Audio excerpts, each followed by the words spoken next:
What's good, everybody? On today's video, take a look at this BJTR inkjet replacement cartridge for your printer. This is the C45XL. They also manufacture other inks. This is what the original looks like. As you can see, it's got this little chip thing and that.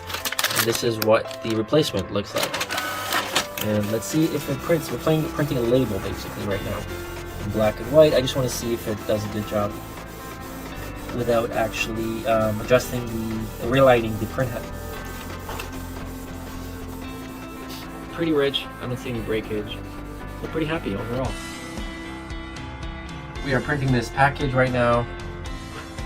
So we have not aligned the print head after inserting the color ink. So I'm curious to see how the colors are going to come out. This is a very cheap Pixma Canon printer. This is the TS3120. It does the job. I don't print a lot of stuff. Alright, so I'm pretty happy with this. Maybe I can stop it somehow. There we go, we stopped it.